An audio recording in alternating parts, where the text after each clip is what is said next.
Esto es Motion, ideas en movimiento. ¿Qué tal te suena un gimnasio para tu mente? En este podcast pondrás en forma las ideas escuchando conversaciones variadas, como negocios online, creatividad, entrenamiento o filosofía.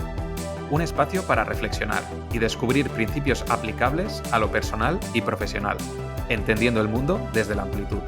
Soy Marc Mula y tienes todos los episodios y mi newsletter en mi web, marcmula.com.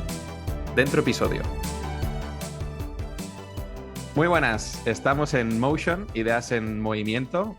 Hoy es el capítulo número 15 y hoy vamos a poner las ideas en movimiento entre el mundo real y los mundos de ficción y también entre la narrativa y el marketing, porque hoy estoy con la escritora Gabriela Literaria. Muchas gracias por venir. ¿Qué tal? ¿Cómo estás? Muy bien, muchísimas gracias por invitarme, por tu paciencia ante mi ineptitud tecnológica para llegar hasta aquí. Shh, que esto no lo sabe nadie, Gabriela. No, yo tengo que decirlo, o sea, tengo que quitármelo de encima antes de empezar. Muy bien, te libero. Gracias, me he quedado más tranquila, ya podemos hablar de otras cosas.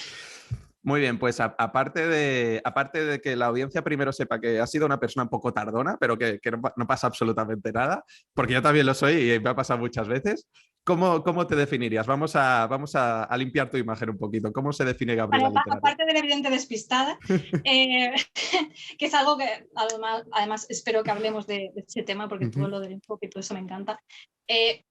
Yo tengo una personalidad un poco múltiple, en el sentido de que estoy a caballo entre lo que es el mundo de la no ficción, sobre todo orientada a un poquito al marketing, al ensayo, a la divulgación de ciertos temas, y mi esencia más profunda, que es un poco el de escribir, ¿no? Y que además soy escritora de Weird, que es un género que a lo mejor aquí no se conoce tanto, pero está enmarcado un poquito dentro del fantástico, se mezcla con el surrealismo, hay notas de terror, es un poco el género de lo raro. Que estoy pues entre weird y fantasía oscura. Entonces, es un género que pues es complicado de promocionar, porque no es uno de los grandes géneros, no es romántica, no es thriller, no es histórica, y pues tuve una necesidad de meterme de cabeza en el marketing y elegí compartir con los escritores que estaban un poquito como yo, pues lo que estaba haciendo, lo que estaba aprendiendo, todas mis meteduras de pata, sobre todo eso, y acabé pues un poquito convirtiéndome en bloguera y especializándome en temas de técnicas de escritura, en temas de técnicas de marketing y un poquito todo lo que es la mentalidad del escritor, que ahora abunda por todas partes, pero cuando yo empecé pues no había mucho de eso en nuestro idioma, ¿no? Pues déjame que aproveche para decir por qué te conozco yo a ti y por qué te empecé a seguir, porque yo tuve una época también que quise ser escritor o al menos publicar una novela de fantasía, ¿no? Que quizá más adelante lo hago, es una espinita que tengo clavada, pero yo te empecé a seguir, me acuerdo, en 2016, 2017, que en aquel entonces eras súper prolífica en el blog. Y claro, últimamente también he repasado tu newsletter y caí en la cuenta de que hace ya 6 años, antes no se llevaba tanto lo de hacer una newsletter como tan completas como las que hacías tú aquí en España, ¿no? Y es lo contrario de hoy en día, ¿no? Que hasta yo tengo una newsletter que ahora es el producto, la manera de comunicarse de moda, ¿no? Pero tú tenías una newsletter súper completa, con consejos para escribir, con cómo hacerse marca personal también, si querías ser escritor, cómo escribir tu novela, ¿no?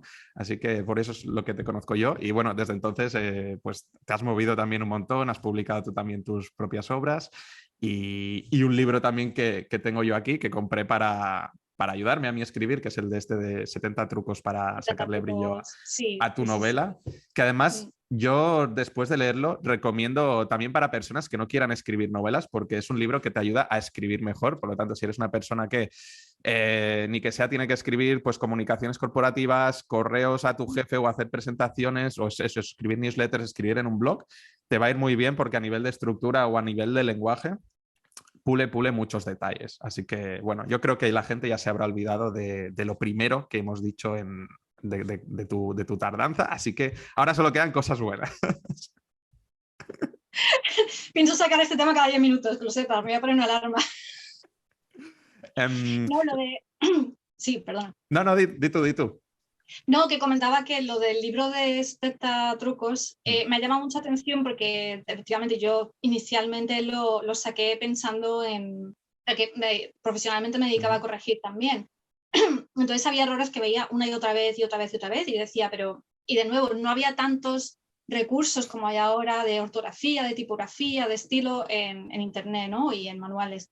Entonces yo decía, pero claro, podríamos evitar tener estos errores una y otra vez y otra vez y otra vez si hubiera un sitio donde se explicaran, pero todo lo que había eran manuales de la RAE, cosas súper complejas que cualquier persona que no tenga una formación ya no escolar, sino universitaria en filología, pues no iba a entender nada, ¿no?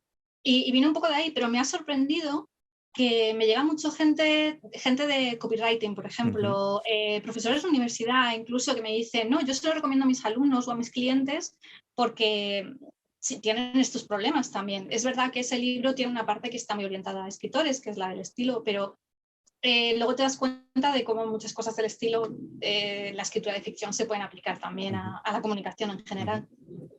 Yo te tengo que decir que en el momento, a ver si tengo aquí la fecha apuntada.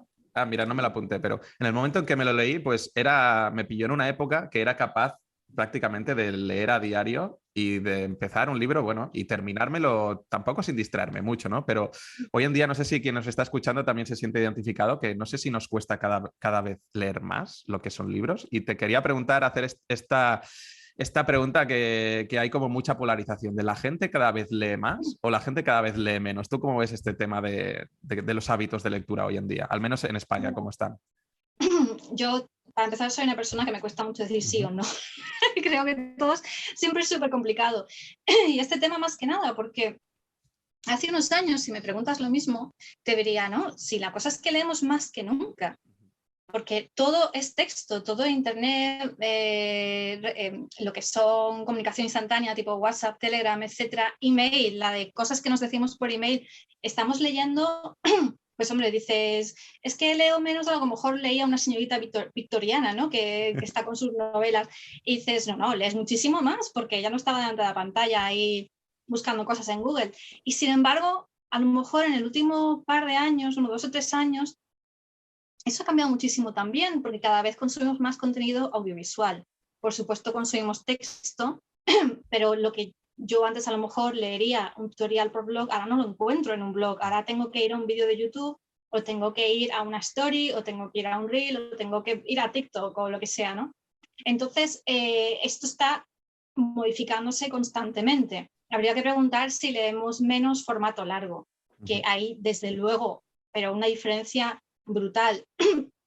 Yo lo noto en el blog, yo no puedo, yo soy muy fan del long form, de lo que es tener un contenido donde se desarrolla una serie de ideas, pero ese tipo de long form ahora se traslada mucho pues, a canales de YouTube con contenido largo, o se traslada, por ejemplo, aquí al podcast, ¿no? que realmente yo a lo mejor estoy un poquito anquilosa en ese sentido, pero lo veo una lástima porque creo que el desarrollo de ideas es muy diferente. A mí me encantan los podcasts, me encanta el audiovisual, pero el tipo de consumo de texto es muy diferente al consumo audiovisual, ¿no? Y el tipo de enfoque es completamente distinto. Como bien dices, yo ahora mismo leer un libro, y es mi trabajo, yo tengo que leer por trabajo, sin embargo leer un libro me despisto mucho más, me distraigo con mucha más facilidad.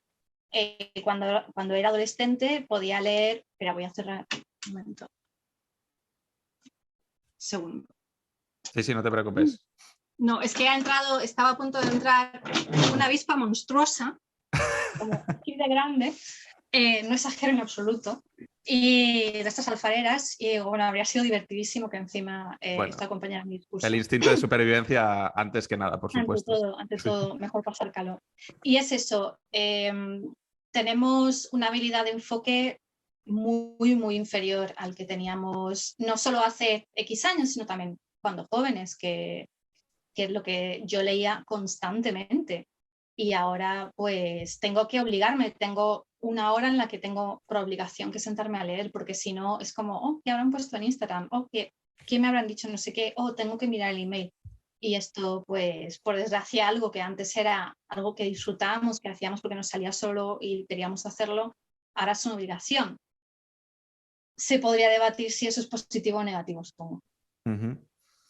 ¿Y tú crees que va, o sea, todo es la cultura esta de la short attention, ¿no? O los short spans, ¿crees que va a ir en aumento cada vez con el desarrollo aún más de las tecnologías? Esto que ahora, bueno, vamos a entrar en un montón de metaversos o no sé cuánto vamos a tardar en llegar, ¿no? Pero toda esta cultura de la sobreestimulación, ¿crees que estamos en un punto de no retorno? No lo sé, porque hubo un momento, recuerdo, en el que se estaba consumiendo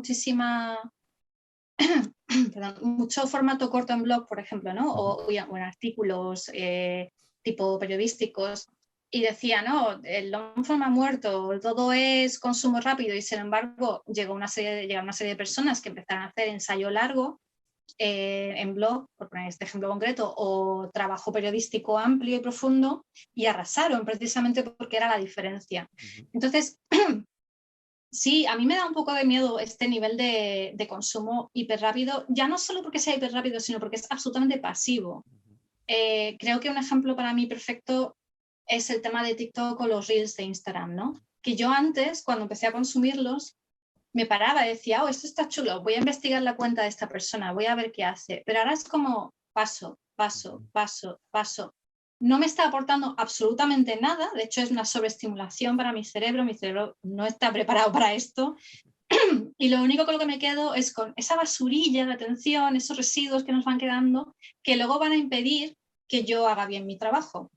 Entonces hay una teoría, creo que fue Cal Newport, que dijo que en esta economía de la atención cualquier persona que tenga un buen enfoque va a triunfar, porque es una habilidad que todos estamos perdiendo. Pero yo también me pregunto, ¿para qué? Porque ¿de qué me sirve que yo haga un trabajo absolutamente creativo y maravilloso si la competencia es brutísima, si el poder de atención de mis receptores es mínimo? O sea, ¿de qué sirve escribir el mejor libro del mundo? No digo por mí, evidentemente. ¿De qué sirve escribir el mejor libro del mundo si no hay nadie para consumirlo, nadie que quiera consumirlo, porque todo el mundo está consumiendo hiperbrevedad, ¿no? Yo no tengo la respuesta a esto, y muchas veces nos gusta ponernos calamitosos y catastróficos de decir, es el fin de la humanidad, y oye, a lo mejor lo es. A lo mejor llega un momento que nos transferimos emoticonos vía mental por plugins que tenemos en el cerebro, y esa es nuestra existencia, transmisión constante de emociones hasta que explotamos. ¿Quién sabe?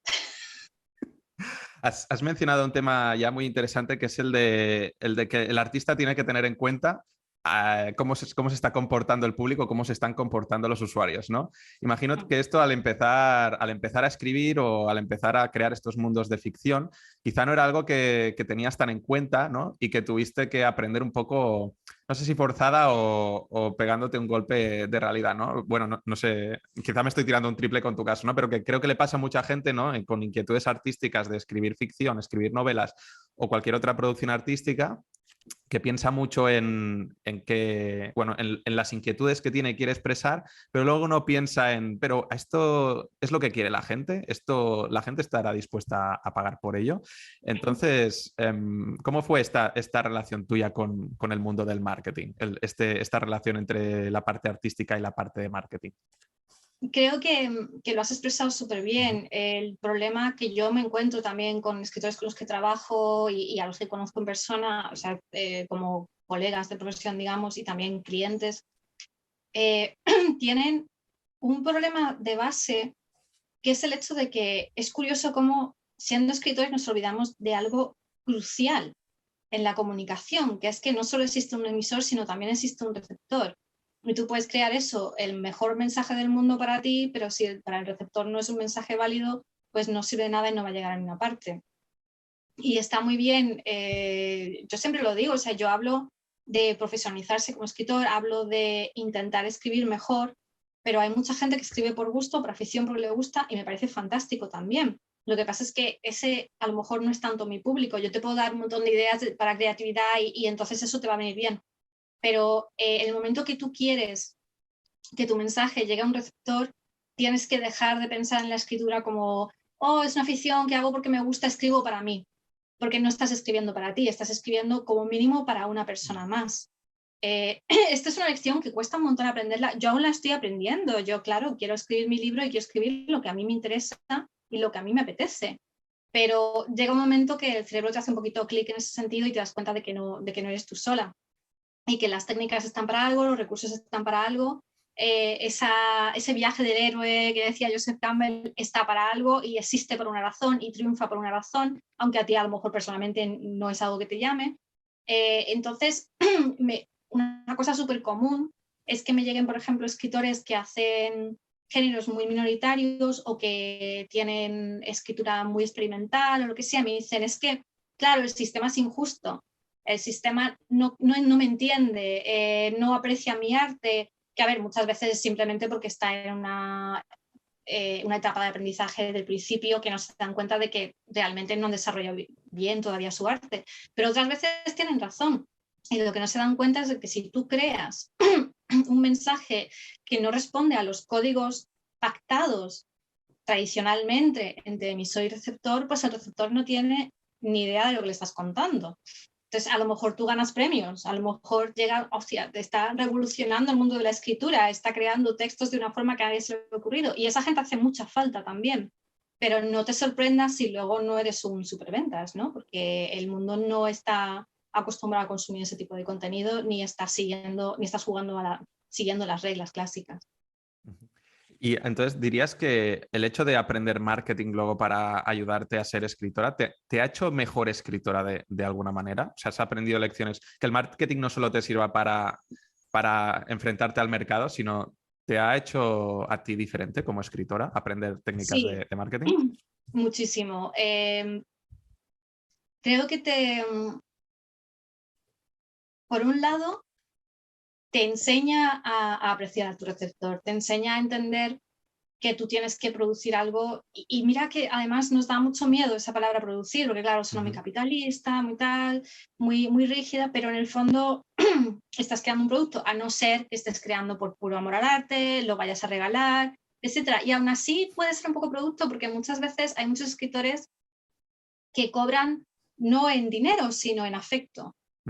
Y este es un tema que lo estoy desarrollando mucho, me fascina mucho últimamente porque me he dado cuenta de que muchísimos casos de gente con la que trabajo dicen que lo que quieren es vender porrón de libros, pero en realidad no es lo que quieren, porque si quieres vender un porrón de libros, pues escribes géneros más populares, vendes en ciertas plataformas, buscas cierto tipo de contrato de edición. Y luego te das cuenta de que no es que sea mentira, no son conscientes de que están mintiendo, lo que buscan es admiración y afecto. Y es súper extraño esto de utilizar, pero lo hacemos todos, de utilizar el arte para conseguir respeto, para conseguir dignidad como personas y conseguir reconocimiento. Y al final se basa todo en eso, en la comunicación, de decir, hay una parte de mí que yo quiero que el mundo conozca y quiero llevarla al receptor. Y entonces me duele muchísimo si el receptor no acepta esa parte de mí, porque es como un insulto personal, ¿no? Que entramos ya en el farragoso terreno de las relaciones entre escritor y lector. Y luego el marketing está funcionando como una manera de darte bruces contra la realidad, darte cuenta de cuál es tu público en realidad, que a lo mejor no es el que tú pensabas, y aceptar que no puedes simplemente coger un cacho de ti y colocarlo sobre la mesa sangrante y decir, admirarlo, mirad qué guapa soy, sino que tienes que hacer que ese cacho de ti sea digerible y comestible para la gente a la que quieres llegar. Y eso cuesta, pero una barbaridad. Y si habláramos a la inversa de cosas que te ha enseñado la escritura y la narrativa, de profundizar en ello y bueno, convertirte en una experta, ¿te ha ayudado a hacer mejor marketing que si no hubieras sido tan buena escritora o hubieras estudiado narrativa? ¿Te ha servido eso? Antes sí, porque hubo un boom con el tema del storytelling en el marketing, que creo que ahora a lo mejor puedo estar equivocada, pero creo que está llegando a un punto de saturación. Esto de mostrarnos vulnerables, de contar nuestra historia o de hacer que todo sea una historia, ya es demasiado para la capacidad tan limitada de atención que tenemos como consumidores. O sea, queremos algo, boom, que esté en nuestra cara, que nos llame la atención y entonces ya luego igual me cuentas una historia, ¿no? Pero que no sea muy larga porque yo llegar hasta el final de carta de ventas me va a costar. Entonces, creo que mi escritura y mi marketing se están alimentando mutuamente constantemente y están evolucionando juntos. Y es frustrante porque, como cualquier proceso de aprendizaje, hay momentos que con la escritura me siento estancada y digo, ¿qué puedo hacer? ¿Qué gran golpe le puedo dar? Agitar mi escritura para que mejore.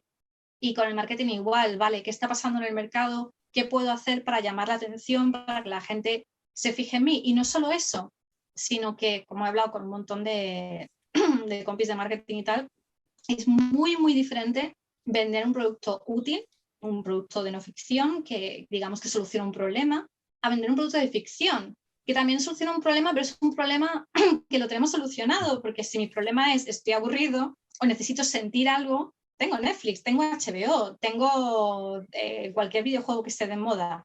No necesito, además, invertir el esfuerzo extra de concentración para encariñarme con estos personajes, para entrar en esta historia.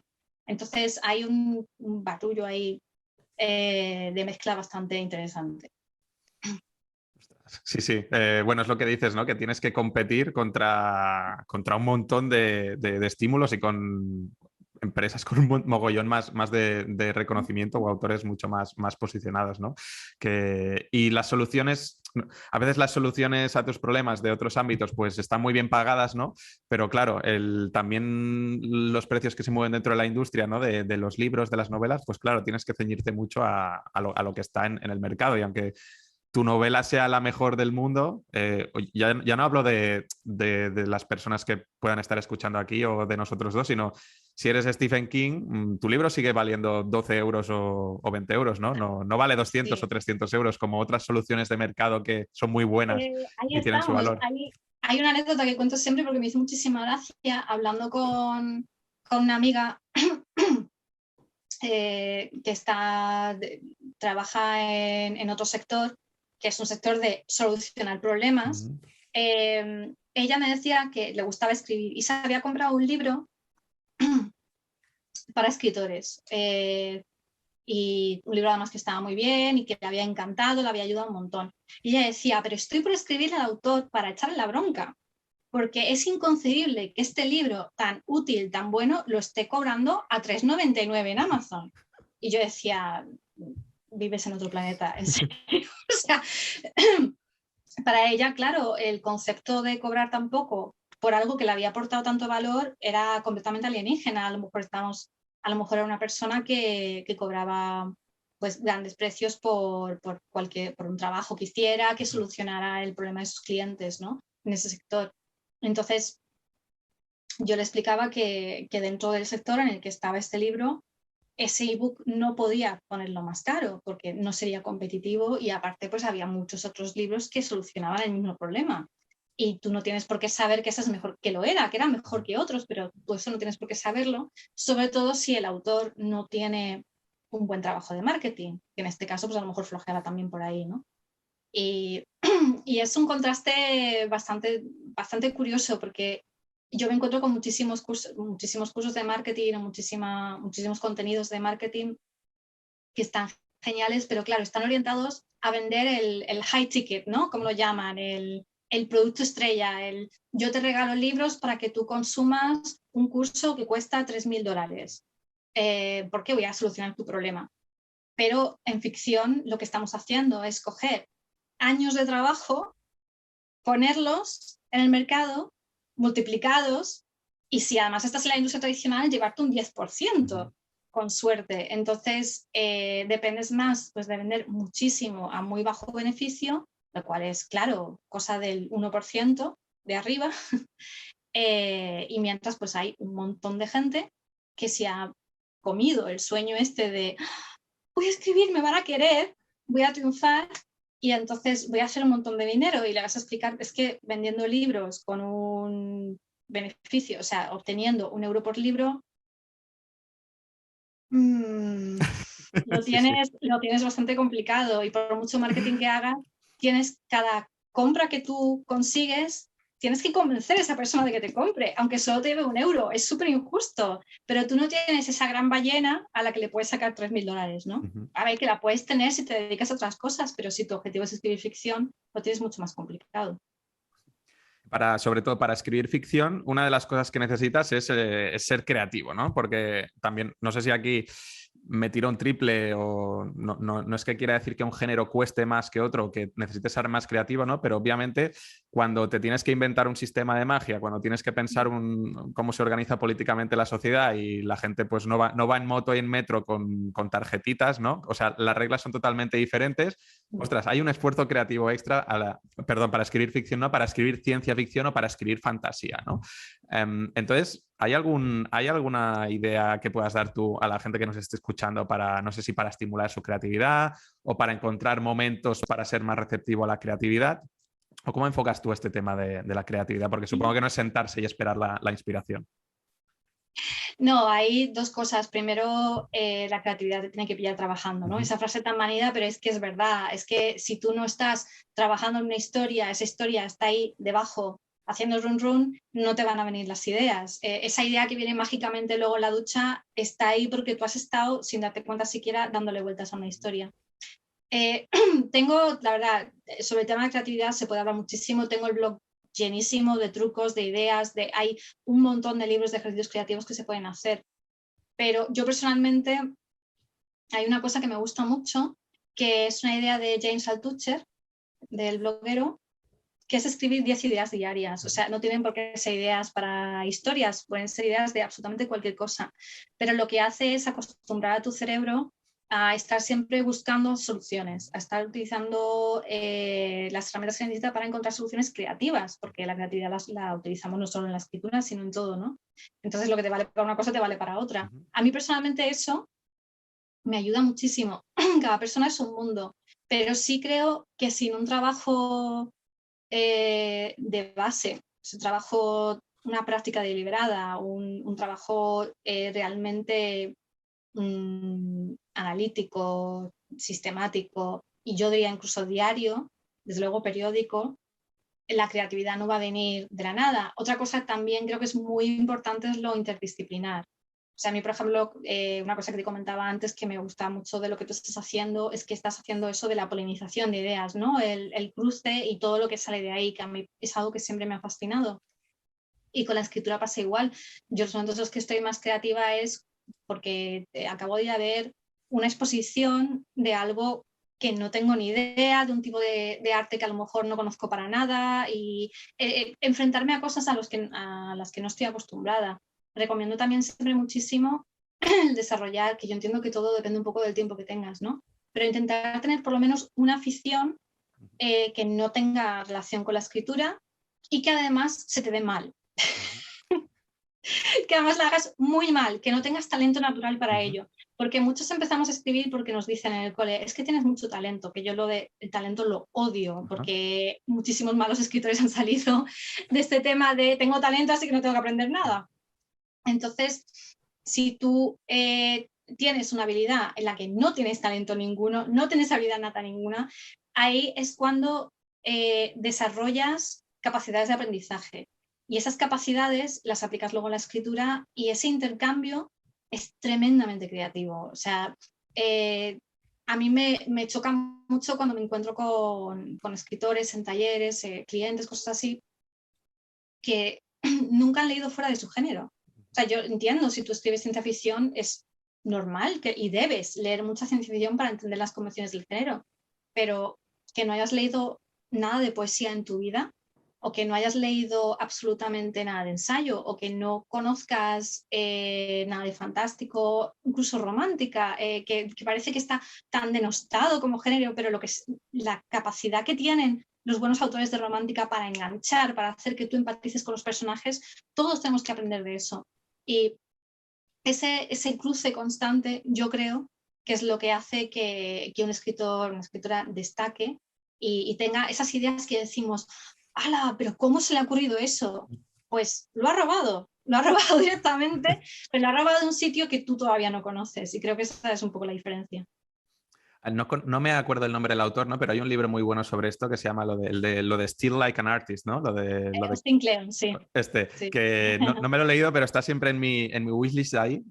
Pero esto, ¿no? De cómo inspirarte en mundos que son ajenos al tuyo, ¿no? Porque quizás si eres un súper especialista o estás siempre bebiendo de las mismas ideas, pues eres muy bueno escribiendo solo sobre eso o solucionando ese tipo de problemas, ¿no? Los podrás solucionar muy rápido, pero en cuanto te presenten algo que se tiene que relacionar también con otra cosa, ¿no? O haya un desafío que sea un poco diferente, es como que no tienes recursos, ¿no? Porque no estás acostumbrado a esas fricciones, ¿no? Ese, vamos a llamarlo, salir de tu zona de confort, que se suele mucho esta frase, pero sí, sí.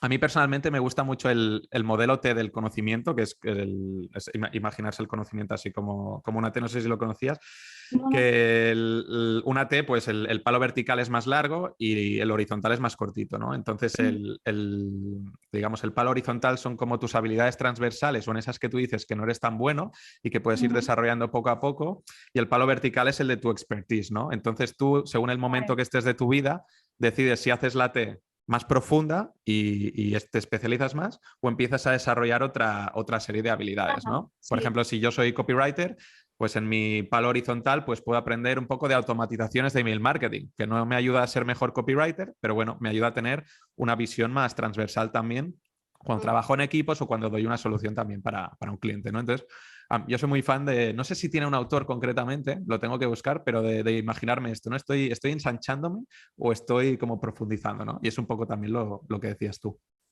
Sí, sí, sí, no, es una forma muy, muy buena de representarlo, es muy gráfico, muy visual.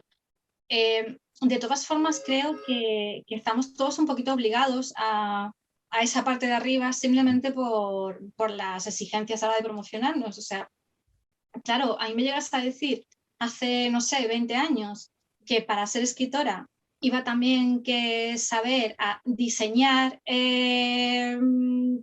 banners, ¿sabes? O hacer copy, o sea, aprender escritura persuasiva, redacción persuasiva. ¿Por qué? Si yo quiero hablar de dragones y unicornios y ya está, y dejando en paz, ¿no? Pero sí, como te decía antes, todo se alimenta, así que todo bueno es. Y además creo que hay pocas cosas tan satisfactorias como ese momento en el que por fin empiezas a pillar algo. Ese momento del aprendizaje, que además es muy peligroso porque empiezas a entender cosas y ya te crees que lo sabes todo, ¿no? El síndrome, el Dunning-Kruger Sí, este es famoso. verdad. Es terrible, pero es que es tan emocionante. Por eso decía lo de si haces algo que se te da mal, la emoción que te produce frente a cosas donde crees que ya lo sabes todo o que tienes mucha experiencia o que te está costando subir al siguiente nivel, la siguiente etapa de aprendizaje, porque llega un momento que cada vez es más difícil aprender, aunque sea mejorar un poquito más, ¿no? Cuando empiezas a aprender sobre esto de escribir ficción, sueles leer que hay dos tipos de escritores o de escritoras, ¿no? Los planners y los pansters, ¿no? Que los planners son un poco, pues, la gente que necesita tenerlo todo cuadrado, ¿no? Hasta el milímetro antes de ponerse a escribir, lo que pasará en cada capítulo, todos los conflictos, dónde está el clímax, en qué página exacta está, ¿no? En qué parte de la historia está. Y los pansters, ¿no? Que me parece que Stephen King se define así, que simplemente se sientan y empiezan a escribir la historia y dice, oye, los personajes me están pidiendo que vaya por ahí o vaya por allá y van como improvisando, ¿no? ¿En qué tipo de estos dos te identificarías tú o qué reflexionarías sobre estos dos tipos de escritores? Este tema es fascinante. Generalmente se les suele conocer como escritores de brújula y escritores de mapa. El mapa sería eso, el planner, el planificador, y el panzer sería el de brújula. Luego está el paisajista o el jardinero, que es un poco una cosa intermedia, que creo que yo entro un poco más ahí. Yo cada vez planifico más, porque ya te digo, soy despistadísima. Entonces, si no tengo 1000 notas, luego se me olvida. Y claro, luego surgen las incoherencias, el rollo del personaje que lleva un abrigo amarillo y en la siguiente escena lleva una falda verde y en vez del abrigo. Y este tipo de cosas que las hago constantemente. Entonces, necesito mis notas, necesito mi planificación, y que además no nos damos cuenta de que cuando escribes bastante y cuando ya como que empiezas a moverte bastante como escritor, no estás necesariamente solo con un proyecto a la vez, aunque sea lo ideal, pero a lo mejor tienes encargos o tienes obligaciones y claro, lo que no puedes hacer es una obra que empezaste, luego a lo mejor tienes que volver dentro de 2 años. ¿Y qué haces si no tienes notas, no tienes planificación, no tienes nada? Aparte de que cada vez soy más consciente de las estructuras, de que hay estructuras ante las que la gente responde, estructuras contra las que no. Y el ser completamente brújula es muy difícil tener en cuenta esas estructuras. A ver, hay gente que dice, soy brújula, pero alguna nota toma. Yo no creo que nadie sea absolutamente brújula o absolutamente mapa. Pero hay una consideración muy interesante que no sé si voy por el camino correcto en esto, a lo mejor estoy completamente equivocada, sobre el tema de si es mejor ser uno u otro. Yo antes decía, da igual, lo que a ti te funcione. Y hasta cierto punto, oye, necesitas que te funcione algo, entonces sí, sigo pensando eso. Pero si tuviera que hacer una recomendación, tiraría más por el mapa por la siguiente razón. Hay teorías dentro del trabajo que hizo Anders Ericsson sobre la práctica deliberada y la adquisición de habilidades y todo su equipo y gente que ha venido después, un poco en su sombra, que habla de un concepto que es el modelo mental y cómo personas que nosotros decimos que tienen eso de talento, realmente lo que tienen son excelentes modelos mentales. Entonces, el ejemplo que Erickson ponía era el de un violinista, ¿no? Él se centró mucho en el estudio de supuestas lumbreras, supuestos genios violinistas que luego se descubrió que no eran tal, entraba más un poco la dinámica esta de las 10.000 horas, que no son exactamente 10.000 horas y tienen que ser unas 10.000 horas muy específicas, pero bueno, sabes por dónde voy. Que él decía que estos violinistas, antes de empezar a tocar la pieza, en su mente tenían la idea de la pieza perfecta. O sea, tenían la idea de cómo querían que sonara la pieza. Entonces, esa visualización, que no es exactamente una visualización, sino que es un modelo que está en tu cabeza, es tremendamente poderosa. Es algo que utiliza pues, el famoso, la cinta VHS de Michael Phelps, ¿no? Que dicen que se reproduce en su cabeza antes de tirarse al agua, que ese entrenamiento que tiene constante tiene ese modelo en su cabeza de cómo es. Él antes de tirarse al agua ya ha nadado y ya ha hecho su tiempo perfecto, ¿no? Entonces, si aplicamos esto a la adquisición de todo tipo de habilidades, que habrá excepciones, pero yo creo que a la escritura lo podemos aplicar también, ¿cómo vas a aplicar un modelo mental si eres brújula? En el sentido de que, vale, puedes tener una idea de cómo será tu sesión perfecta de escritura, pero no tienes la estructura en tu cabeza porque es imposible tener toda esa estructura ahí todo el tiempo. A ver, digo que es imposible, pero conozco un caso en concreto de alguien que lo hacía así y ahora con la edad, claro, pierdes un poquito de memoria, tiene que recurrir más a notas, y él mismo dice que ha mejorado mucho desde que planifica mucho más. Es la única persona que conozco que es capaz de tener un mundo entero con todas sus cosas en la cabeza todo el tiempo mientras se está escribiendo. Y aún así yo encontraba problemas en su escritura que venían de ahí, ¿no? De nuevo, no voy a discutir si es mejor brújula o mapa. Solo digo que hay ciertos estudios que podrían apuntar a que tener ese modelo mental podría ser más beneficioso para mejorar como escritores, o sea, para adquirir bien la habilidad de escritura. De nuevo, es una hipótesis mía, no creo que estoy en lo cierto por lo que he visto en todos los escritores con los que he trabajado, en talleres, en toda la gente, porque me escribe un montón de gente con sus problemas, en todos se encuentra, y veo eso una y otra vez, problemas que se podrían solucionar fácilmente siendo un poquito más, no totalmente de mapa. Stephen King, por ejemplo, tiene, incluso muchos de sus fans lo dicen, tiene un problema que es que sus finales a veces dejan que desear. Si tú, claro, vas cambiando cosas sobre la marcha, te dejas guiar por lo que quieren tus personajes, puedes ser el mejor escritor del mundo y Stephen King es un pedazo de escritor, pero vas a tener tus problemas también, te los vas a encontrar, de problemas de estructura sobre todo.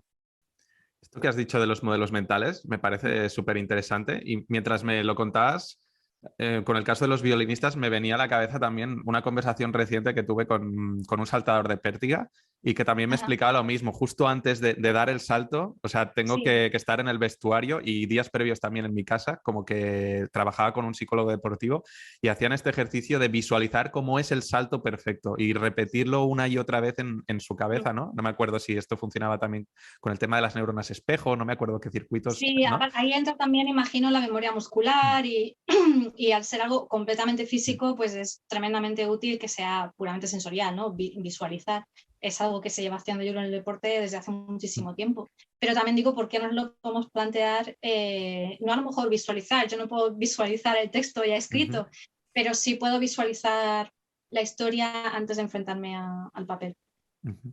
Y Y voy a tener que escribir y tomar notas para eso probablemente. este tipo de recursos mentales, aparte de en tu blog, seguro que lo has contado ya, pero son recursos más propios de la psicología. Es decir, si la gente quisiera buscar, ¿hacia dónde les apuntarías si quieren aprender los modelos mentales? Eh, Ahora mismo me parece fantástico todo el trabajo que se está haciendo en ciencia del comportamiento en Ujú. Estados Unidos, Behavior Science. Y digo ciencia de comportamiento porque es que ni siquiera sé cómo se traduce, porque aquí no tenemos, hablamos mucho de estos temas, pero no es un campo que yo vea que esté tan desarrollado. Igual estoy súper equivocada y todas las universidades están enfocando en esto y voy a quedar fatal, pero generalmente los veo bastante pioneros en todo ese sentido. Yo creo que entramos también en un problema que es el de siempre, que tenemos un mundo que va un poco por delante de nosotros en otro idioma. Yo cuando empecé con el blog, una razón por la que el blog funcionó muy bien era porque hablaba de muchas ideas. Yo ejercía un poco como intermediaria, como traductora, ¿no? de muchas ideas de gente que no dominaba el inglés, que no se podía encontrar en nuestro idioma. Ahora están mucho más traducidas, hay mucho más material. Pero si tienes posibilidad, yo diría a cualquiera, si tienes posibilidad de leer en inglés, todo el trabajo de Anders Ericsson es fantástico, por supuesto Daniel Goleman, y luego gente ya muy específica como BJ Fogg, creo que es Harvard donde está trabajando, que, que ya entra en el tema de la implementación de hábitos y cómo se relacionan con la práctica deliberada ya mencionada. Vale, pues me apuntaré los recursos y los dejaré en las notas del episodio por si la gente lo quiere cotillar. Estábamos hablando cómo se van los derroteros aquí de las ideas, pero estábamos hablando del escritor brújula y el escritor, ¿cómo lo has llamado? De mapa, ¿no? ¿Verdad? Que yo siempre lo llamo en inglés el planner y el pánster, y luego el Sí, jardinero, ¿no? Pero bueno, sí. cualquier persona antes de sentarse a escribir, y además lo comentábamos al principio de la charla, lo que tienes que hacer es luchar contra todos los estímulos que están intentando que no te concentres y que no escribas, ¿no? O que realices la actividad que estés haciendo, ¿no? Ya sea quien nos está escuchando. Y tú hablas de dos técnicas que a mí especialmente me llamó la atención la segunda, pero bueno, que son dos técnicas, ¿no? Para centrarse, que es el hiperenfoque y el enfoque disperso. ¿Puedes explicar Sí. un poco de qué van? Bueno, el tema de enfoque es súper amplio, por Ujú. supuesto se estudia muchísimo, hay muchísimos autores que lo han tratado. A mí personalmente me gusta mucho el trabajo de Chris Bailey porque ha hecho una labor de síntesis muy buena. Tiene un libro, Hiperenfoque. Bueno, Ujú. aquí creo que lo han dejado como Hyperfocus, Ujú. también te paso el enlace si quieres, que me parece súper útil porque coge las mejores ideas de todas partes, ¿no? Y él habla eso de hiperenfoque, de enfoque disperso. El hiperenfoque es ese enfoque único, ultra concentrado. Es ese momento en el que te pones delante de la pantalla o del papel o lo que sea, dices, ahora solo voy a pensar en escribir y si viene cualquier otra idea, tomo una nota, la dejo aparte y vuelvo. Es un poco un concepto muy similar al de la meditación, en el que tú tienes la respiración, bueno, cada uno tiene un ancla diferente, pero muchas veces se utiliza la respiración como ancla, entonces tú estás observando desde fuera tus pensamientos, pero llega un momento que te despistas y dices, bueno, vuelvo a la respiración, tienes ese ancla. Aquí en mi ancla es mi trabajo. Esto es algo que es súper difícil, es muy, muy difícil. Yo no recomiendo que se empiece haciendo en plan de voy a hacer 90 minutos de hiperenfoque porque eso sería absurdo, eso solo lo puede hacer gente súper entrenada, ¿no? Yo siempre digo, intenta hacerlo 2 minutos. Es que 2 minutos es difícil, ¿eh? Sobre todo para gente que no tiene mucha costumbre. Eh, no hagas más de lo que... En el momento que tú veas que ya te estás despistando mucho, para. Y di, vale, ¿cuánto he conseguido? 2 minutos, vale, pues mañana voy a hacer 3, ¿sabes? Y vas ampliando y es algo que se puede ejercitar completamente. La concentración es algo que podemos mejorar mediante ejercicio. El hiperenfoque es en el fondo un ejercicio. Y luego yo, por ejemplo, utilizo mucho la técnica que me ha salvado la vida del pomodoro, que es Ah, eso sí. de los 25 minutos y luego 5 minutos de descanso, etcétera, que lo puedes adaptar al tiempo que quieras. Es un ejemplo de técnica de hiperenfoque. O sea, en el tiempo que tú estás con el pomodoro puesto, no estás dándole a la pestañita de Twitter, no estás, igual has apagado el wifi, igual has apagado el móvil, igual, o sea, es un ejercicio en el que tu objetivo único es una sola tarea y cuesta. Pero nuestro cerebro tampoco está hecho para hacer eso todo el tiempo. Y de hecho, pues mientras nosotros estamos tan enfocados utilizando toda esa parte de nuestro cerebro, están pasando más cosas por detrás, ¿no? Y todo lo que hacemos todos los días, nuestros hábitos, nuestras aficiones, todo lo demás que hacemos está metiendo información también ahí que está afectando a nuestra concentración y a nuestras ideas. Entonces, para eso está el enfoque disperso, que es otro tipo de enfoque. Hay 3 tipos de enfoque disperso que son, tengo aquí la chuleta, el modo captura, el modo resolutivo y el modo habitual. El modo captura es simplemente esto que te pones delante de un papel y dices, pues voy a apuntar todo lo que se me ocurra. Entonces, por ejemplo, quiero hacer un relato. Pues todo lo que se me ocurra, aunque sea absolutamente absurdo y no tenga ningún sentido, no yo lo apunto, yo lo apunto, yo lo apunto. Porque al no tener esa ansiedad, esa fijación con lo que estamos haciendo, pues empiezan a surgir cosas de la parte un poquito secundaria del cerebro que no se nos habrían ocurrido de otro modo. Para captura de ideas es fantástico. El modo resolutivo es lo que hacemos cuando tenemos un problema. Esto de decir, bueno, tengo que resolver X, voy a darme un paseo o voy a hacerlo sentado delante de un papel y no voy a parar en media hora, por ejemplo, dándole vueltas a este problema. O sea, es como el enfoque total en un problema y apuntar todo lo que se nos ocurre para solucionarlo. Es un poco como el modo captura, pero con un tema en particular, un conflicto que queremos resolver. Y luego ya el último es el modo habitual, que a mí me encanta, que es lo típico de se me ocurre una idea mientras estoy de paseo o se me ocurre una idea mientras estoy en la ducha. Porque claro, tu cerebro mientras está trabajando, todo lo que tú has hecho antes, todo ese enfoque, todo ese modo captura ha dejado su pozo y eso se está ahí haciendo chup chup, ¿no? Y haciéndote el cocido. Y llega un momento que dices, vale, si esto pasa cuando voy a la ducha, ¿cómo puedo reproducir estas condiciones para que me surjan estas ideas tan buenas? Oye, a lo mejor tienes que ducharte 8 veces al día, no lo sé, pero tienes que elegir una actividad que para ti sea habitual. Con habitual quiero decir que no necesites pensar mientras la haces, pero que tu cerebro sí que esté ocupado mínimamente. Entonces, por ejemplo, pues para mí es bordar, porque no es bordado de contar cosas, sino viene ya con los colorines, es como pinta por números, ¿no? Voy con la aguja y es repetitivo, no estoy pensando en nada, entonces claro, ahí te vienen unas ideas geniales, porque no lo estás agobiando ahí el cerebro con el enfoque y está haciendo otras cosas por detrás y es cuando te surgen cosas completamente inesperadas. Para otra persona pues puede ser salir a correr, seguro que corriendo se nos han ocurrido a todos muchísimas ideas nadando. Yo no sé qué tienen las piscinas, pero hay un montón de escritores que nadan precisamente por eso. Hay un montón de actividades físicas, lavar los platos, cualquier actividad que sea repetitiva, que no te disguste, ojo. Si es una cosa que odias, pues no te va a servir de mucho porque estás más concentrado en lo mal que lo estás pasando que en el gimnasio, haciendo repeticiones. Se te pueden ocurrir cosas chulísimas. La idea es esa, que tienes tres tipos de enfoque que no son hiperenfoque, que no son absolutamente concentrados en una tarea y que, sin embargo, te pueden dar resultados también bastante geniales.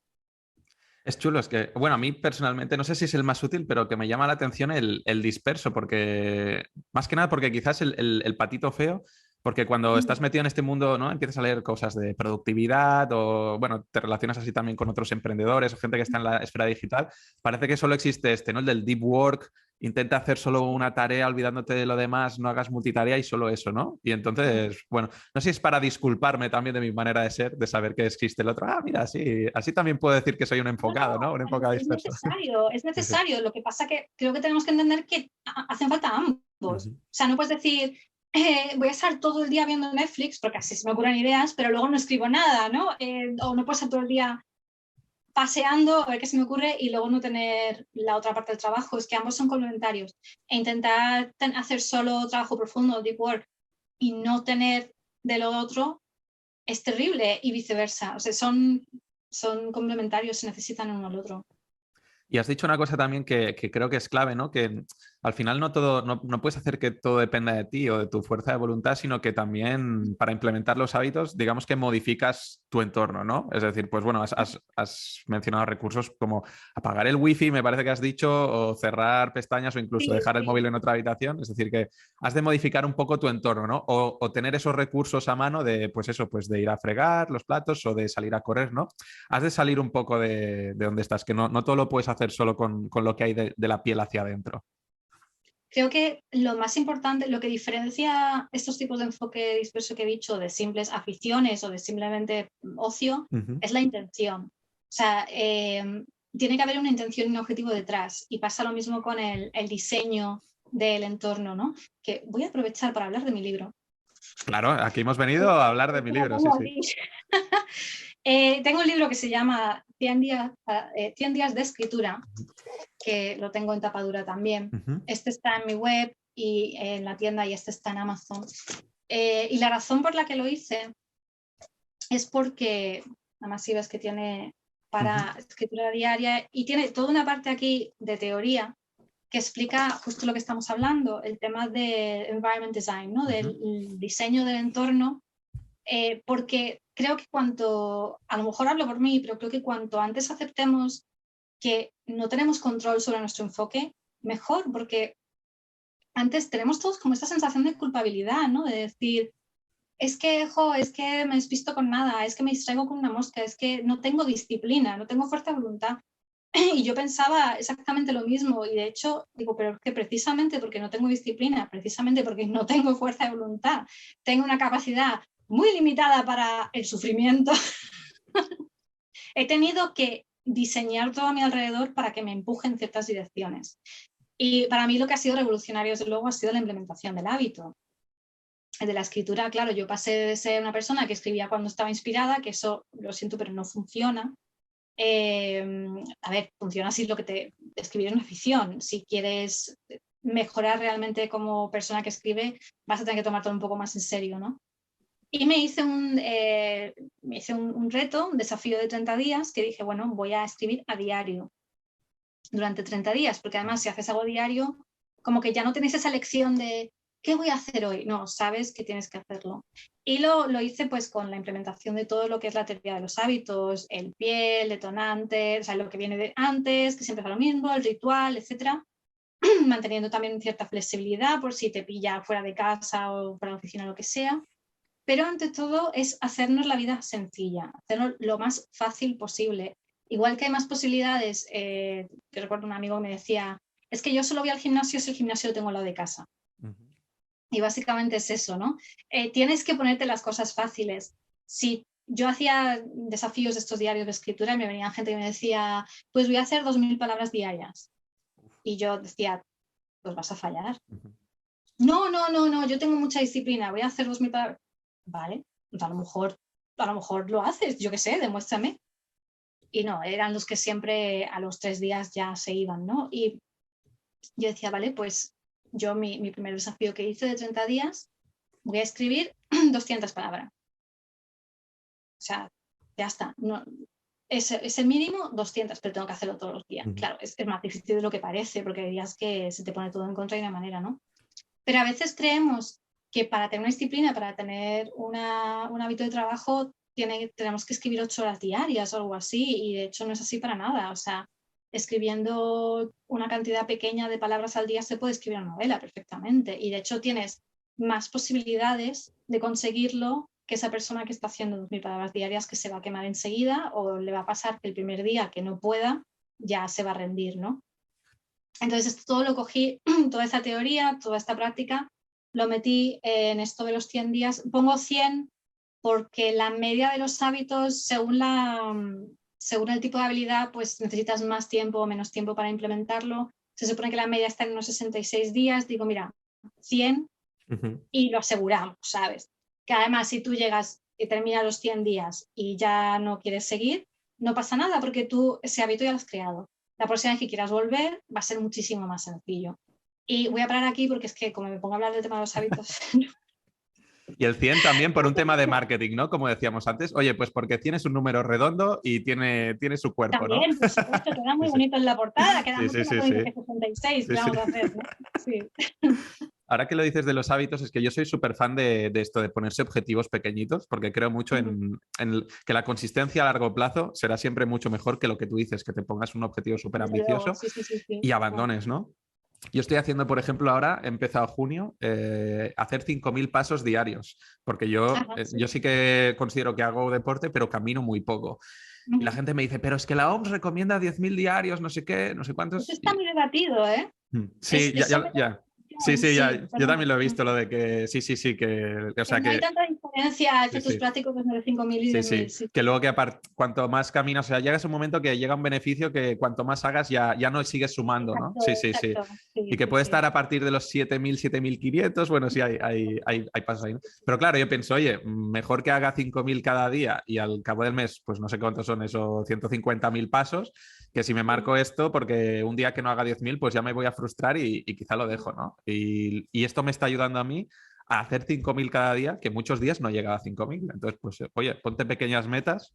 Lo más importante es que las sean consistentes en el tiempo y luego quizá pues ya cada día pues haces 5.500 o como dices tú empiezas con 200 palabras y luego ya pasarás a 300 o a 400 o a lo que sea, ¿no?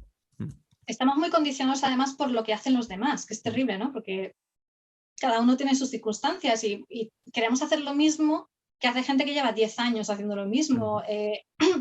Yo recuerdo, yo siempre hablo del yoga porque cuando hablo de las aficiones que se me da mal porque es que se me da fatal, pero es una cosa de la que he aprendido un montón, ¿no? Y todo esto de los hábitos y del progreso y tal. Y yo recuerdo cuando empecé, claro, yo hacía 5 minutos y me da vergüenza decirlo a la gente, porque la gente me decía 5 minutos de yoga. Además, yoga, ¿sabes? Que, claro, la gente que hace, yo qué sé, CrossFit, Sí. pues le dices que hace yoga y es como... Mi calentamiento, es lo que te dicen. Claro, y luego iba a clase de yoga y mi profesora se reía porque decía, si tuviera los que nos vienen aquí de gimnasio, de CrossFit y tal, que no son capaces de aguantar ciertas poses más de 2 segundos porque tienen otro tipo de desarrollo muscular, ¿no? Pero bueno, que nunca te rías de lo que hacen otras personas, pero eso, que claro, yo me sentía súper cohibida porque yo decía, bueno, yo iba a clase y yo no era capaz de hacer nada y me resultaba, y aparte me decían, no, pero venga, tú puedes, un poco más, un poco más. Y yo no sabía que tenía que decir que no, que tienes que ser consciente de tus límites, de tu cuerpo, no solo de tu cuerpo, sino de tu mente también. Y oye, a lo mejor es que tú no tienes ahora mismo capacidad de enfoque para hacer 3.000 palabras diarias. Eso no significa que seas menos o que valgas menos. Eso significa que estás en un punto del camino en el que tú necesitas 200 palabras diarias. Estás en un punto del camino en el que necesitas 5 minutos de yoga. Claro, yo ahora puedo hacer media hora de yoga y para mí es como, soy la reina del mundo. Hay gente que se ríe de mí, pero es como, bueno, yo hago sesiones de 90 minutos y hago no sé qué, el pino con las orejas. Y yo pensando, pues si igual mi cuerpo no me permite hacer eso nunca. Pero una cosa que aprendes es eso, que importante es tu proceso y tu camino. Por supuesto necesitas unos resultados. No es como el yoga, que es algo que yo hago para mí y solo yo me evalúo. Yo escribo y yo tengo que enfrentarme a la opinión del lector y al dinero del lector, por supuesto, ¿no? Porque si yo hago algo que le gusta al lector, no me va a comprar el libro. Y ahí ya entra todo otro tema de presión exterior.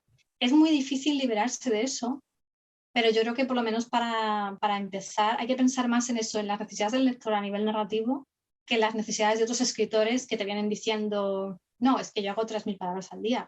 Bueno, pues muy bien, pues qué guay, te admiro por ello, pero no es lo que yo necesito ahora mismo.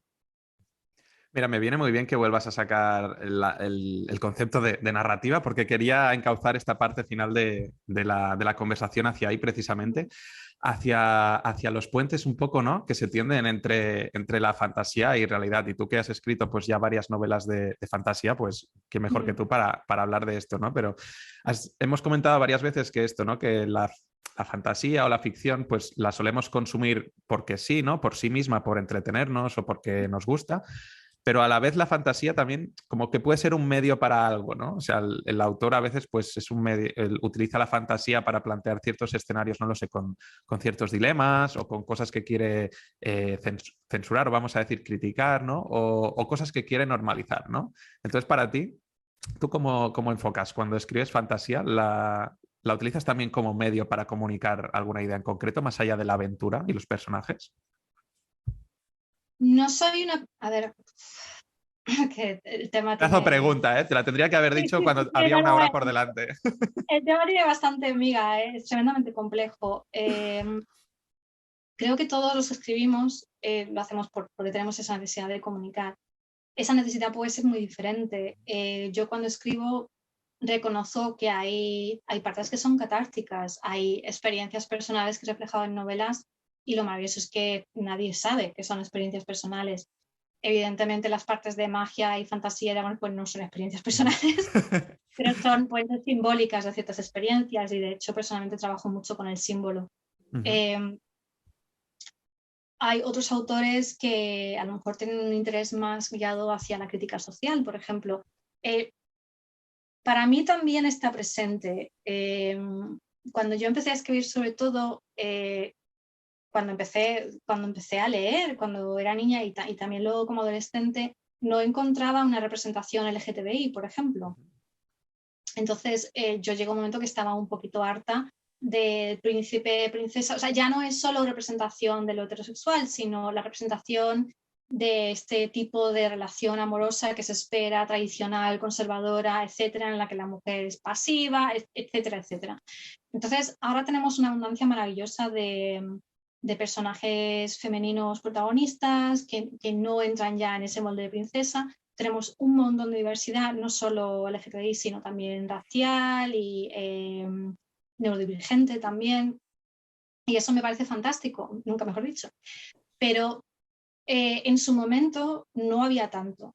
Y para mí sí que era un impulso muy potente el representar parte de esa diversidad. Eh, con mayor o menor acierto, claro, porque había cosas de las que yo sí podía hablar, sí conocía, otras no las conocía tanto, pero quieres probar y quieres intentarlo y tal. Ahora soy un poquito más consciente de que eso puede ser un poquito más complicado, ¿no? Pero eso para mí era súper importante y lo trataba no solo a nivel directo, sino también a nivel simbólico, el tema de las relaciones no convencionales, el tema del ocultarse uno mismo, de no poder expresarte como eres, de no poder mostrar lo que eres al mundo. Todo esto estaba pues envuelto en cosas de dragones y unicornios y etcétera, etcétera. De todas formas, yo siempre digo que trabajo no tanto a veces con la fantasía pura y dura, sino con lo fantástico, ¿no? Que es implementar elementos fantásticos dentro de un supuesto realismo, trabajo a veces con fantasía urbana, me gusta muchísimo mezclar nuestro mundo con otros, no simplemente crear un mundo ajeno y punto, y desarrollarlo todo en ese punto, porque sí que me gusta reflejar, pues sí, ciertas ideas sociales, no voy a decir políticas porque, pero supongo que todo es político en el fondo también, ¿no? Todas tus ideas están volando poco a poco en el texto. Lo que no soporto es la demagogia. Ujú. No soporto leer un libro y decir, estoy escuchando la voz del autor, estoy Ujú. escuchando lo que quiere que yo piense. Ujú. Que puedo estar de acuerdo, pero me puede pasar mismo con el tema de la representación LGTBI o con el tema del feminismo o con el tema de diversidad. Si por muy de acuerdo que yo esté con el mensaje, si el mensaje es como mírame, Sí. vengo a hablar de esto y Mm. solo de esto y no le doy ninguna más importancia a la construcción de mundos, no le doy ninguna al desarrollo de personajes, si solo es esto, pues voy a tener un problema, igual que puedo tenerlo con cualquier mensaje con el que no estoy de acuerdo, ¿no? Para mí es un puente entre el yo y el otro muy importante. Vuelvo a la noción de que en el fondo lo que queremos es que nos escuchen, que nos entiendan y que nos quieran, y creo que eso casi todos los escritores, hay excepciones, por supuesto, pero para muchos es así. Y es inevitable que haya partes de ti que acaben en tus obras, porque además, oye, si me ha pasado algo interesante, pues queda bien una novela, ¿no? Esa es mi experiencia, pero cada escritor va a tener una experiencia completamente diferente en ese sentido. Ahí sí que veo que hay diversidad de opiniones, pero bastante, ¿eh? Oye, y pues déjame que te pregunte si quieres hablar de esto y terminamos. Como dices que hay partes siempre, ¿no? de la escritora que se plasman en los libros y dices que ahí están experiencias personales tuyas, aunque obviamente quien lo lee no puede acabar de saber pues, si eso es una vivencia que has tenido tú y la has plasmado en el libro o simplemente recursos de tu entorno o bueno, pues que se te ha ocurrido. ¿Has tenido alguna vez este miedo al juicio antes de publicar o mientras estás escribiendo del qué dirán, si van a pensar que esto es mío o si es lo que yo pienso de verdad, ¿sabes? Este enfrentarse al... Al Ostras, ¿qué van a principio sí, pensar? Sí. al principio sí, pero luego te das cuenta que a los lectores les da igual. Mm. Y de hecho es bastante frustrante porque tú desvelas algo increíblemente íntimo y nadie se da cuenta. O hay momentos que a lo mejor alguien se siente identificado y te escribe para decirte, ostras, es que esto me pasó a mí.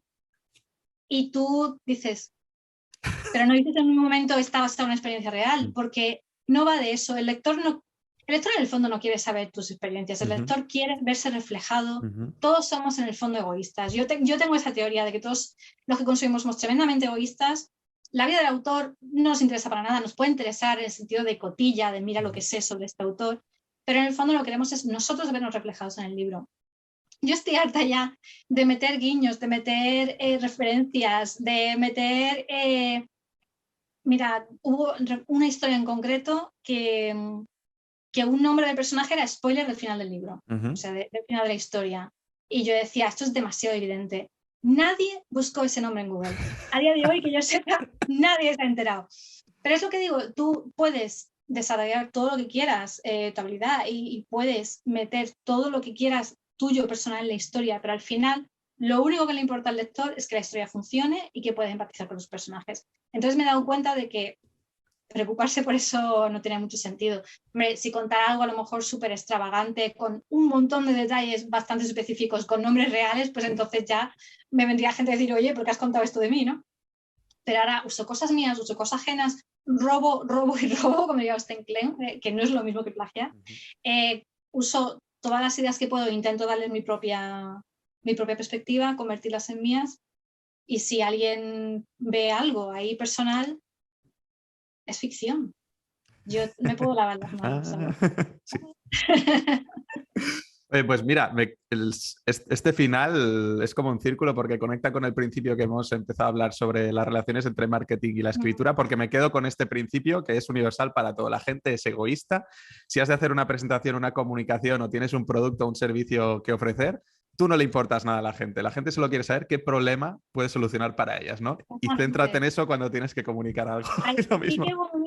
Sí que hubo un momento en el que se puso muy de moda contar tu vivencia. En plan de, pues yo era la historia de J.K. Rowling, ¿no? Yo era una pobre madre soltera, no sé qué, y escribí Harry Potter. Pero eso solo nos interesa porque creemos que nos puede pasar a nosotros. No porque realmente nos interese lo que le pasaba a J.K. Rowling. Entonces yo creo que es eso, que al final vuelve a uno mismo. Bueno, pues terminamos ya, Gabriela. Ha sido un súper placer esta charla que hemos tenido. La gente te puede encontrar, tu web personal es Gabriela Literaria y también tienes Lo Maravilloso, que es el proyecto que tienes con José Cotrina. Sí, que es el proyecto de ficción. Que ahí divulgáis, ¿no? Todo lo relacionado sobre el género fantástico. Sí, y hablamos sobre todo de todo lo que es el sector del fantástico, ciencia ficción y terror, y además aprovechamos a veces también para hablar de nuestros libros, que está bien también. Y en Twitter eres bastante activa como tu usuario es Proyecto Poema, ¿verdad? Sí. Pues nada, ¿quieres decir más algo antes de terminar? No, yo desde luego me viene a diario gente diciéndome que está empezando a escribir, etcétera. Yo desde luego animo a todo el mundo a hacerlo porque como puedo animarlo a hacer cualquier actividad, adquirir cualquier habilidad, es algo que te produce muchísimo a nivel personal, pero también digo que como cualquier habilidad tiene su trabajo, tiene sus habilidades, tiene su adquisición, su aprendizaje, y que no es solo si quieres escribir porque lo disfrutas y porque, como decía Pratchett, es la mayor diversión que puedes tener contigo mismo, entonces genial. Pero también que sepas que en el momento que hablamos ya de publicar, de compartir con el lector, entra toda una serie de factores. En mi blog hay, en Gabriela Literaria, Gabriela con 2 L's, hay un montón de material. Yo espero que sea de utilidad, parece que a la gente le sirve, están mis libros también. Pero eso, que por un lado, mucho ánimo, pero por otro lado, oye, que esto es más difícil de lo que parece. Y si quieren también se pueden apuntar a tu newsletter, ¿verdad? Tenéis una Sí, en cada proyecto, ¿verdad? Antes la utilizaba para artículos nuevos que no solo para los escritores, ahora mismo, porque he tenido el blog bastante parado un tiempo, ahora ya lo estoy reactivando. Y ahora estoy usando la newsletter sobre todo para avisar a la gente cuando hay artículos nuevos en el blog, porque para que sepan que se está publicando artículos. Pero vamos, tarde o temprano volveré otra vez a la costumbre de ofrecer contenidos extra en la lista de correo. Y yo la recomiendo a todo el mundo porque siempre hay algún chiste malo, siempre hay algo que puede que te mejore un poquito el día. Bueno, a mí sí que me ha mejorado el día tener esta charla contigo. He aprendido un montón sobre escritura, productividad, las técnicas estas de enfoque y sobre estos puentes de ficción y realidad. Y también marketing. Así que nada, ha sido un placer y nos vemos, Gabriela. Muchísimas gracias por tenerme aquí. Un saludo. Que vaya bien.